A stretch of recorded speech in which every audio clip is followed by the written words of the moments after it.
इस प्रकार culture connectivity के लिए बाहर से कैसे किस प्रकार से जुड़ सकते हैं और ये टॉपिक कितना इम्पोर्टेंट है।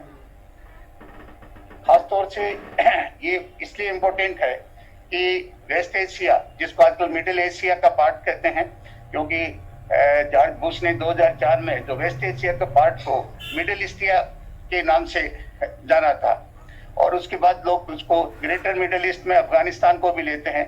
तो वेस्ट एशिया का जो पार्ट है वो बड़ा इनस्टेबल पार्ट है, और हमारे लिए उनका बड़ा इंपॉर्टेंस ये था कि 70% हमारा जो ऑयल है वो वेस्ट एशिया से आता था, 70%, और कम से कम हमारे 11 मिलियन जो व्यक्ति हैं वो वेस्ट एशिया में कहीं न कहीं किसी वो प्रकार से काम करते हैं, चाहे वो इराक में हो, ईरान में हो, लेबनान में हो, लीबिया में हो और यमन में हो। इजराइल में कम है, लेकिन इन सब सारी कंट्रीज में, और ये ज्यादातर इस्लामिक कंट्रीज हैं। इजराइल एक डिफरेंट कंट्री है जो यहूदियों की है, और किस प्रकार इन कंट्रीज को भारत के साथ कैसे ये जुड़ी रही, लेकिन हमेशा इनस्टेबल रही, टेररिज्म का यहाँ रहा। और ये जो कंट्रीज हैं वो यद्यपि हमारे लिए बड़ी साथ दिया था। जब हमारे 1974 में ऑयल क्राइसिस हुई थी तो इराक ने हमारे को बड़ा इसमें हेल्प की थी, और ऑयल क्राइसिस को उन्होंने माना था। सदाम हुसैन उस समय वहां थे, लेकिन उसके बाद में वहां की जो इंटरनल जो सिस्टम है, जो इंटरनल वहां का जो ISIS का जो है, अलकायदा का जो टेररिज्म है, उसके कारण से वहां बड़ी डिस्टर्बेंस, और खासतौर से सीरिया और यमन, लीबिया, इनमें सबसे ज्यादा डिस्टर्बेंस हुआ। और इराक और ईरान में, इराक में सुन्नी इस्लामिक मुसलमान है और ईरान में शिया है, तो सुन्नी और शिया का भी बड़ा संघर्ष था, और उस सुन्नी और शिया के संघर्ष में हमारे यहाँ भी इम्पैक्ट पड़ता था। पर्टिकुलर इंडिया में सुन्नी शिया लोग ज्यादा हैं, तो इस प्रकार इंडिया में भी इस प्रकार का एक बड़ा एक प्रभाव रहा। तो इसलिए इंडिया को ये बहुत बड़ा सोचना पड़ा कि हम कैसे वेस्ट के ऊपर ज्यादा निर्भर नहीं रहें। और इसलिए जब 1991 में जब रशिया का, USSR का विघटन हुआ, और उस विघटन के बाद में, क्योंकि पहले कोल्ड वॉर में रशिया और अमेरिका के कोल्ड वॉर चलता रहा, और उस कोल्ड वॉर में हमें जैसे वेस्ट एशिया का जो पार्ट था, उस वेस्ट एशिया के पार्ट में भी हमने इजराइल को ज्यादा महत्व नहीं दिया। यदि इजराइल 48 में स्वतंत्र हो गया था, लेकिन हमने उसको जो फॉर्मल रिकग्निशन दिया वो 50 में दिया, लेकिन हमारे रिलेशन कभी नहीं बने इजराइल से।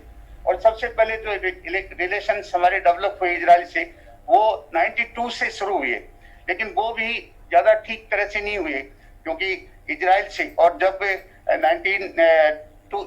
2014 में हमारे नए प्रधानमंत्री नरेंद्र जी मोदी जब आए, तो इजराइल के महत्व को खासतौर से उन्होंने समझा, क्योंकि एग्रीकल्चर और डिफेंस में उनकी बड़ी स्थिति है। तो इस प्रकार इजराइल को भी इस रूप में हम जुड़ना चाहते थे। लेकिन जो सेंट्रल एशिया का पार्ट है वो सबसे बड़ा पार्ट है, और वेस्ट एशिया का पार्ट है कि West Asia is the gateway of central Asia. यदि हम सेंट्रल एशिया में जाना चाहते हैं तो वेस्ट एशिया को भी नहीं छोड़ सकते, क्योंकि वेस्ट एशिया की gateway of central Asia. West Asia एक इस प्रकार का एक कंट्री है जो रशिया से अलग हुई कंट्री है, और ये जो कंट्री है लैंडलॉक कंट्रीज है, लैंडलॉक कंट्रीज है। इनसे दूसरी कंट्रीज का एकदम लॉक किया, और डबल लेक लॉक कंट्री, इसके साथ जो कंट्री जुड़ती है वो भी किसी प्रकार का वहाँ समुद्र मार्ग नहीं है, वो भी लैंड लॉक कंट्रीज है, ये डबल लेक लॉक कंट्रीज हैं। इसलिए हमारे यहाँ पर जब हमने देखा कि इंडिया का जो है किस प्रकार उनसे कनेक्टिविटी डेवलप कर सकता है, ये हमारे लिए बहुत थी, क्योंकि यदि कल्चर कनेक्टिविटी को जोड़ना है सेंट्रल एशिया के पार्ट में, तो सेंट्रल एशिया के 5 कंट्रीज हैं, और 5 कंट्रीज हैं जिसमें काजाकिस्तान सबसे बड़ा कंट्री है, और बाकी कंट्रीज हैं उज्बेकिस्तान है, और कौन से नाम बड़े उसमें टेढ़े नाम है, हाँ काजाकिस्तान है और उज्बेकिस्तान है, और उज्बेकिस्तान है, और एक दूसरा कंट्री तजाकिस्तान। तो ये जो हाँ तुर्किस्तान, ये 5 जो कंट्री हैं उसमें ये छोटे हैं, और काजाकिस्तान सबसे बड़ा कंट्री है। लेकिन इनकी भी एक इम्पोर्टेंस है, क्योंकि जैसे उज्बेकिस्तान है ये जो कंट्री है जिसमें आप सबको जानते हो कि ताशकंद इसकी कैपिटल है, और ताशकंद हमारे लिए काफी इम्पोर्टेंट था, क्योंकि हमारे प्रधानमंत्री पंडित शास्त्री जी वहां गए थे, उसके बाद उनकी देहांत हो गया तब 1965 की वार के बाद में। तो हम किस प्रकार से कल्चर रिलेशन डेवलप कर सकते हैं, वो था। अभी प्रधानमंत्री जी वहां गए थे उज्बेकिस्तान में, ताशकंद में इसकी मीटिंग थी, इसकी सिंगाई कॉर्पोरेशन ऑफ ऑर्गेनाइजेशन की। तो सिंगाई कॉर्पोरेशन ऑफ ऑर्गेनाइजेशन एक ऐसा एक संगठन बना है जिसमें ये सारे जो सेंट्रल एशिया के कंट्री हैं वो उसके मेंबर, इंडिया भी उसका मेंबर है। तो ये हमारे लिए एक अच्छी पार्टनरशिप है कि उनसे लोगों से हम अपने क्योंकि इसका कंट्रीज में जियो पॉलिटिक्स में इसका बड़ा स्थान है, क्योंकि ये इस कंट्रीज में सबसे ज्यादा जो चीजें हैं इस कंट्रीज की, वो उसमें है कि यूरेनियम के सबसे बड़े भंडार है। यदि काजाकिस्तान की बात करें तो काजाकिस्तान में कनाडा और ऑस्ट्रेलिया तीन ही जगह सबसे ज्यादा, कनाडा, ऑस्ट्रेलिया और काजाकिस्तान, इसमें 66% यूरेनियम होता है। और भारत को परमाणु ऊर्जा के लिए और दूसरे जो साधनों के लिए यूरेनियम की बहुत बड़ी आवश्यकता है, जो काजाकिस्तान में सबसे ज्यादा मात्रा में। तो इसका हमारा जियो इकोनॉमिक्स का भी महत्व है, जैसे जियो पॉलिटिक्स का इसका महत्व है कि ऐसी कंट्रीज में हम कनेक्टिविटी कैसे डेवलप करें। तो भारत का जो हिस्सा है, जो आजकल पाकिस्तान की पीओके का हिस्सा है, उसके द्वारा ही हमारा जा सकता। तो पाकिस्तान पीओके के द्वारा हमें अलाउ नहीं करता, और चाइना की रूट से हम जाते हैं तो काफी समय लगता है, और उसमें भी हमारे संबंध ज्यादा अच्छे नहीं है। इसलिए हमारे लिए इंपॉर्टेंस होगी कि कैसे हम सेंट्रल एशिया का में जा सकते हैं। और central Asia is gateway of Europe, जैसे west Asia is gateway of central Asia, तो जो सेंट्रल एशिया है गेटवे ऑफ द यूरोप। तो इस यूरोप को यदि हम कवर करना चाहते हैं, यदि रशिया को हम कवर करना चाहते हैं, तो सेंट्रल एशिया हमारे लिए बहुत इंपॉर्टेंट हो गई। और इस इंपॉर्टेंस के लिए हम सेंट्रल एशिया से जुड़ना चाहते हैं। और इसके लिए एक जो बहुत बड़ा इंपॉर्टेंट जो अभी चल रहा है चाबार पोर्ट का, चाबार पोर्ट है, उसके लिए सबसे ज्यादा हमारे स्ट्रेटेजिक पॉइंट है, और उस पर हमारा सबसे बड़ा काम हो रहा है। और वो इसलिए भी हो रहा है कि जो दावर पोर्ट है जो पाकिस्तान ने शुरू किया है, वो 100 किलोमीटर उसके पास है। और सॉरी, चीन ने किया है। चीन ने वहां पर पाकिस्तान में दावर पोर्ट पर अपना आधिपत्य बना लिया है, और उसके पावर में उसका सारा काम चाइना को पाकिस्तान ने दे दिया। और वो इसलिए यदि हम धीरे धीरे ये हो सकता है कि चाइना वहां यदि फैलता है, तो इंडिया के लिए चाबार पोर्ट सबसे इंपॉर्टेंट पोर्ट है। और चाबार पोर्ट के लिए ईरान हमें सबसे ज्यादा मदद करता है। तो ईरान और अफगानिस्तान और इंडिया ये मिलकर चाबार पोर्ट में हम किस प्रकार से यदि करते हैं, और उसके लिए बहुत बड़ी प्रयत्नशील है। यदि ये प्रोजेक्ट हमारा अच्छी तरह से होता है तो हम उसकी कनेक्टिविटी को क्योंकि बहुत ज्यादा सही कर सकते हैं, उस कनेक्टिविटी से काफी डेवलप हो सकता है। इसके अलावा भी हमारे एक international north south transport corporation ये तैयार हुआ है। इंटरनेशनल नॉर्थ साउथ ट्रांसपोर्ट जो कॉरिडोर है, इस कॉरिडोर के माध्यम से यदि ये इसके ऊपर हमारा काम होता है, जिसको बात उसके सदस्य है, इसमें 10 देश और बाकी सदस्य हैं, यदि इसका हमारा रूट तैयार हो जाता है तो इस रूट से हमें ये 40% शॉर्ट रूट है और 30% चीप रूट है। इस रूट से हम व्यापार कर सकते हैं। और सेकंड जो इसकी इंपॉर्टेंस है इसी सेंट्रल एशिया की, वो हमारा सिल्क रूट था। जैसे पहला इसका यूरोप का गेटवे है, दूसरा है हमारा पहले से ही जो हम पुरातन काल से भी, जब हमारे देश में किसी प्रकार का कोई शासन नहीं था, मुगलों का शासन नहीं था और दूसरा नहीं था, तो इसमें सिल्क रूट के माध्यम से व्यापार होता था। और व्यापार में सिल्क होता था, टेक्सटाइल होता था और स्पाइसेस का व्यापार होता था। लेकिन इस व्यापार के साथ साथ वहाँ की कल्चर भी साथ आती थी। जैसे हम व्यापारी जाते हैं तो उसके साथ कल्चर भी हमारी आती थी, तो एक कल्चर कनेक्टिविटी भी हमारी जुड़ी थी। तो हम सिल्क रूट को वापस पुनर्जीवित करना चाहते हैं, इसलिए सेंट्रल एशिया हमारे लिए बड़ी इंपॉर्टेंट पॉइंट है जिसको हम कवर करना चाहते हैं और उसको हम देखना चाहते हैं। और जो मैं नॉर्थ साउथ जो ट्रांसपोर्ट कॉरिडोर है, ये इससे भी ज्यादा इंपॉर्टेंट है कि उससे हम रशिया को भी कवर कर सकते हैं और रशिया का भी जा सकते हैं। और जो आसपास के जो दूसरे कंट्री है, जापान है या कोरिया, दक्षिण कोरिया, उसमें भी हमारी एक्सेस हो सकती है, हम उसमें भी जा सकते हैं। तो ये सेंट्रल एशिया का एक इम्पोर्टेंट पार्ट है। और क्योंकि ये जो पार्ट बना है ये पार्ट भी क्योंकि रशिया से अपने आप अलग नहीं हुआ था, इसको अलग कर दिया गया था 90 में, और 91 में ये जब स्वतंत्र हुए तो इनके पास भी संसाधनों की कमी है, उनके पास भी, तो इंडिया उसको कैसे उनकी मदद कर सकता है। हालांकि उन इस कंट्रीज में जो खास तौर से जैसे मैंने बताया यूरेनियम के भंडार हैं, और इन कंट्रीज में दूसरे जो जल विद्युत के भी बहुत है, हाइड्रो इलेक्ट्रिकल के बहुत बड़े भंडार हैं, और यहाँ इनके पास में चारों तरफ ये लैंड लॉक है, लेकिन इसके कैस्पियन सागर इसके पास में है और अरब सागर भी है, लेकिन उनमें ज्यादातर जो नेचुरल गैस बहुत है। अलग कई बार ऐसा हो सकता है, कई बार भ्रमित होता है कि इनके पास में, लेकिन वो कैस्पियन सागर एक झील है, बड़ा सागर नहीं है, इसलिए हम इसको लैंड लॉक कंट्रीज कहते हैं, लेकिन उसमें नेचुरल गैस बहुत ज्यादा है।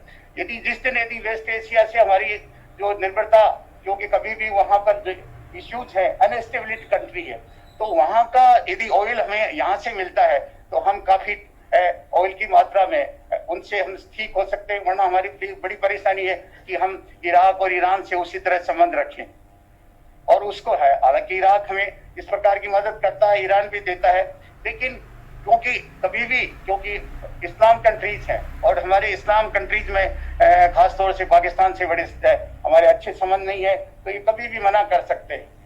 तो ये सबसे बड़ी। दूसरा, हमारे इजराइल से संबंध बढ़ते जा रहे हैं, क्योंकि पहले हम इस्लाम कंट्रीज के साथ रहते थे, लेकिन जैसे जैसे हम इजराइल से आगे बढ़ रहे हैं, वो कंट्रीज भी इस बात को बुरा महसूस करते हैं, हमारे इसके नहीं है। यद्यपि आज भी हमारा सऊदी से सबसे बड़ा व्यापार है, और हमारे सबसे ज्यादा यहाँ के जो लोग हैं, वहाँ एम्प्लॉयमेंट सबसे ज्यादा वेस्ट एशिया में, लेकिन सेंट्रल एशिया को हम किस तरह से डेवलप कर सकते हैं। और उज्बेकिस्तान जहाँ का स्थान है, उज्बेकिस्तान की जो है, वहां से ही जैसे बाबर आया, और बाबर जो 1526 में इंडिया में आया, और उसने किस प्रकार कल्चर को यहाँ डेवलप किया, और उसके शासन में, उसके बाद में उनका एक लंबा शासन रहा, बाबर, हुमायूं, अकबर और ये जहांगीर, ये लोग जो थे, उन्होंने यहाँ पर मुगल स्थापत्य कला का, मुगल कला का और इस प्रकार की चीजों का यहाँ पर किया, तो एक कल्चर उनके साथ आई, और तब से इस प्रकार के कल्चर ये है। जबकि हम उस वेस्ट एशिया कल्चर में हम बात करते हैं, तो वहां हमारा संबंध बहुत पहले से था। जब हम आर्यवर्त की बात करते हैं, आपको मौर्य शासन के टाइम की बात करते हैं या गुप्त शासन की बात करते हैं, तो आर्यवर्त है, जम्बूद्वीप, जब और अखंड भारत की बात करते हैं, तो हमारे इराक ईरान तक हमारा था शासन। और हमारे जो खासतौर से अशोक के टाइम हमारे बुद्ध धर्म का वहां बहुत बड़ा प्रचार हुआ, और इसमें उज्बेकिस्तान में भी बौद्ध धर्म काफी चला गया। ये कल्चर एक्सचेंज हुआ है, इस प्रकार का वहां भी कल्चर एक्सचेंज हुआ है, लेकिन उसको हम किस प्रकार रख सकते हैं। उसके बाद में वो काफी उनमें टेररिज्म के डेवलप करने से संबंध धीरे धीरे कमजोर होते जा रहे हैं। और इस कंट्रीज में जो मैं बताया कि ये इनके नेचुरल रिसोर्सेज बहुत ज्यादा है, सोना चांदी का भी बहुत है। एक बहुत बड़ी धातु वहां है जो रेयर अर्थ मेटल है, रेयर अर्थ मेटल जो वहीं मिलती है, और उससे आजकल जितने आपके जो लैपटॉप्स है, इलेक्ट्रॉनिक्स आइटम्स है, वो उससे मिलते हैं। तो वहाँ विशेष रूप से जैसे यूरेनियम बहुत ज्यादा है, ऐसी वो भी बहुत ज्यादा। तो इन सब कंट्रीज का जो सेंट्रल एशिया के जो कंट्रीज हैं, उनसे जियोपॉलिटिक्स का जो संबंध है, क्योंकि इसको यदि हम नहीं करते हैं तो अफगानिस्तान से हमारे संबंध नहीं बने रह सकते हैं, अफगानिस्तान को असेस नहीं कर सकते। अभी अमेरिका ने, जो ट्रम्प ने ये घोषणा कर दी थी कि अफगानिस्तान से हम सेना हटाएंगे, जिस दिन वहां से सेना हटाती हैं तो अफगानिस्तान इनस्टेबल हो जाता है, और अफगानिस्तान स्टेबल हो जाता है तो अफगानिस्तान हमारे साथ नहीं रह पाएगा। यदि हम सेंट्रल एशिया में पार्ट बनते हैं, उसमें एक अच्छे प्लेयर साबित होते हैं, तो हम उस अफगानिस्तान को भी हम कवर कर सकते हैं, और पाकिस्तान को भी हम देख सकते हैं। वरना हमारी स्थिति ये होती है कि इनको नहीं होने से, और जहां तक ये जो चाइना है, वो धीरे धीरे वहां पर इस प्रकार के बंदरगाह बना करके और बेल्ट रोड बढ़ा करके, और खासतौर से उनके पास इकोनॉमिक जो फंडिंग है, वो सबसे ज्यादा इस सेंट्रल एशिया में वो दे रहा है। हालांकि अभी हमारे प्रधानमंत्री गए थे 2018 में, तो काजाकिस्तान को काफी फंडिंग दी। अभी हमारे राष्ट्रपति गए थे 2019 में, तो उन्होंने वहां इस प्रकार की फंडिंग दी है।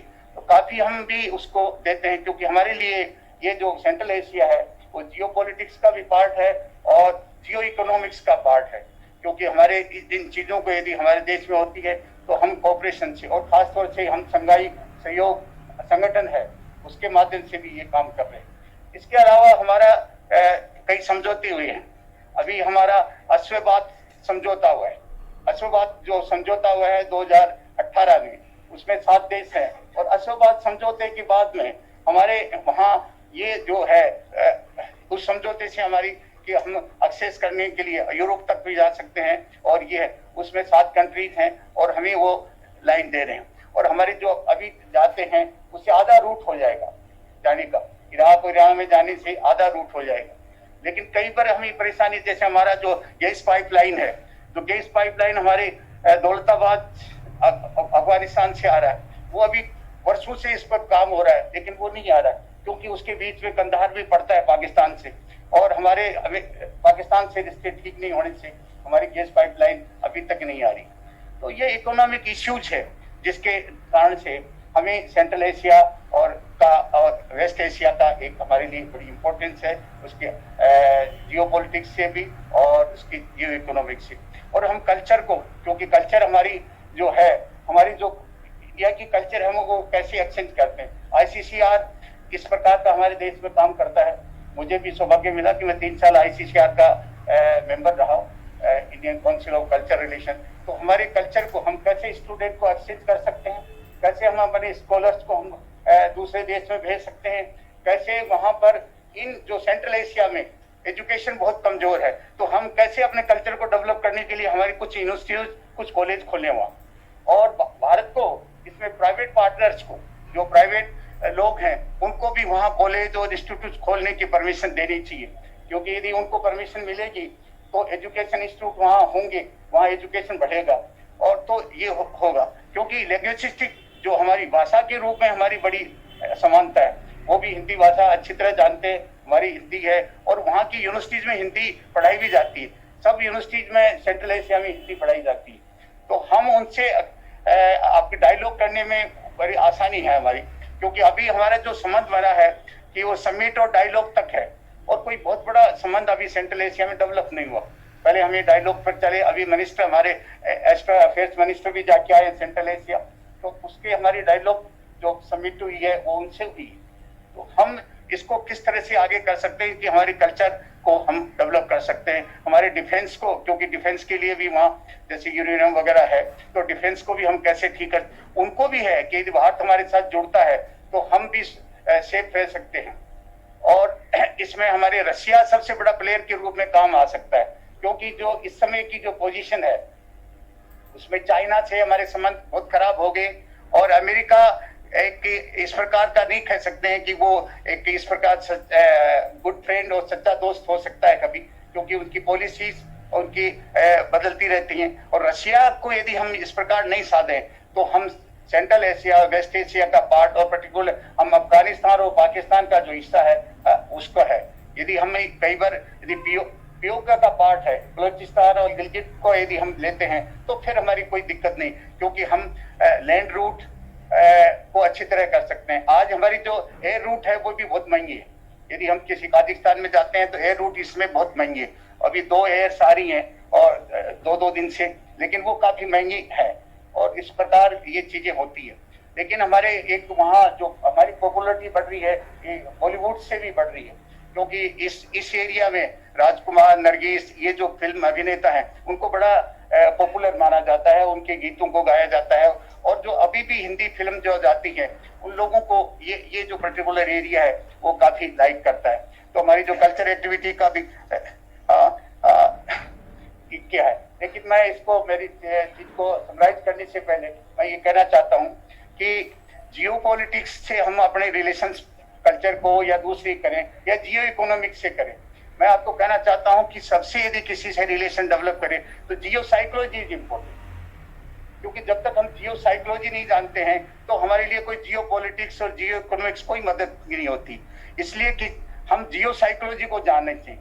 यदि किसी कंट्री से हम संबंध करते हैं तो वहाँ की सोसाइटी कैसी है, वहाँ के लोग पीपल्स कैसे, पीपल टू पीपल कांटेक्ट कैसे कर सकते हैं हम वहाँ, क्योंकि इन जिस कंट्री की ओपन सोसाइटी है, ये कंट्री है उनकी सोसाइटी रिवेंसफुल सोसाइटी है, तो इस एरिया की यदि हम जियोपॉलिटिक्स को समझना चाहिए और जियो पॉलिटिक्स को नहीं समझे तो कई बार जैसे बहुत से युद्ध हार जाते हैं। अमेरिका क्यों हार रहा है?